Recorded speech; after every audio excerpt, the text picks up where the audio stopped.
نحمده ونصلي على رسوله الكريم اما بعد فاعوذ باللہ من الشیطان الرجیم بسم اللہ الرحمن الرحیم۔ حضرت عائشہ رضی اللہ تعالیٰ عنہ کا صدقہ۔ معزز سامعین کرام، آج کی ویڈیو میں ام المؤمنین حضرت عائشہ رضی اللہ تعالیٰ عنہ کے حوالے سے بات ہوگی، جو کہ حضرت محمد مصطفیٰ صلی اللہ علیہ وسلم کی بیوی مبارک تھی۔ معزز سامعین کرام، اس کے حوالے سے جاننا ہم سب کے لیے انتہائی ضروری ہے، کیونکہ یہ ہمارے اکابرین اور ہمارے بڑے ہیں، بزرگ ہیں۔ بسم اللہ الرحمن الرحیم۔ حضرت عائشہ رضی اللہ تعالیٰ عنہ کی خدمت میں 2 گونے درہموں کی بر کر پیش کی گئی۔ 2 بوجیاں 2 گونے درہموں یعنی پیسوں کے بر کر پیش کی گئی، جن میں 1 لاکھ سے زیادہ درہم تھے۔ درہم سونے کے ہوتے ہیں۔ حضرت عائشہ رضی اللہ تعالیٰ عنہ نے طباق منگایا اور ان کو بر کر تقسیم فرمانا شروع کر دیا، یعنی لوگوں میں تقسیم کرنا، لوگوں کو دینا شروع کر دیا، اور شام تک سب ختم کر دیے۔ شام تک تمام درہم ختم ہو گئے، 1 درہم بھی باقی نہ چھوڑا۔ خود روزہ دار تھے۔ افطار کے وقت باندی سے کہا کہ افطار کے لیے کچھ لے آؤ۔ وہ 1 روٹی اور زیتون کا تیل لے آئے اور عرض کرنے لگے کہ یہ اچھا ہوتا کہ 1 درہم کا گوشت ہی منگا لیتے، آج ہم روزہ گوشت سے افطار کر لیتے۔ باندی نے خواہش کی اظہار کی کہ درہم تو 2 گونے درہم تھے، کاش 1 درہم ہم نے اپنے لیے بچا رکھا ہوتا، اب گوشت منگوا لیتے اور روزی کی افطار گوشت سے کر لیتے۔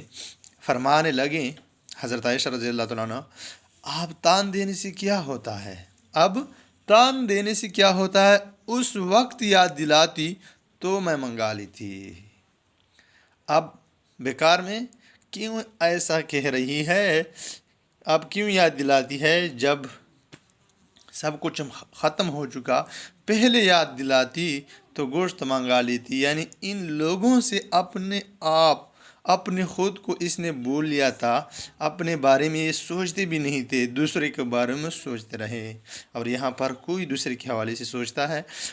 فائدے میں شیخ صاحب لکھتے ہیں، حضرت عائشہ رضی اللہ تعالیٰ عنہ کی خدمت میں اس نوع کے نذرانہ امیر معاویہ رضی اللہ تعالیٰ عنہ، حضرت عبداللہ بن زبیر رضی اللہ تعالیٰ عنہ وغیرہ حضرات کی طرف سے پیش کیے جاتے تھے۔ چیزیں نذرانے کے طور پر پیش کیے جاتے حضرت عائشہ رضی اللہ تعالیٰ عنہ کے پاس، کیونکہ وہ زمانہ فتوحات کی کثرت کا تھا۔ وہاں پر فتوحات کافی زیادہ ہوتے تھے، مکانوں میں غلہ کی طرح سے اشرفیوں کے انبار پڑے رہتے تھے، اور جہاں پر کوئی جگہ فتح ہو جاتا تھا تو وہاں پر انباروں پر اشرفیاں اور غلے وغیرہ چیزیں پڑے رہتے تھے، اور اس کے باوجود اپنی زندگی نہایت سادہ اور نہایت معمولی گزاری جاتی تھی۔ حتیٰ کہ افطار کے واسطے بھی ماما کی یاد دلانے کی ضرورت تھی۔ 25,000 روپے کے قریب تقسیم کر دیا، اور یہ خیال بھی نہ آیا کہ میرا روزہ ہے اور گوشت بھی منگانا ہے۔ آج کل اس قسم کے واقعات اتنے دور ہو گئے ہیں کہ خود واقعے کے سچا ہونے میں تردد ہونے لگا، لیکن اس زمانے کی عام زندگی جن لوگوں کی نظر میں ہے، ان کے نزدیک یہ اور اس قسم کے سینکڑوں واقعات کچھ بھی تعجب کی چیز نہیں۔ خود حضرت عائشہ رضی اللہ تعالیٰ عنہ کے بہت سے واقعات اس کے قریب ہیں۔ ایک دفعہ روزہ دار تھے اور گھر میں 1 روٹی کے سوا کچھ نہ تھا۔ ایک فقیر نے آ کر سوال کیا، خادمہ سے فرمایا کہ وہ روٹی اس کو دے دو۔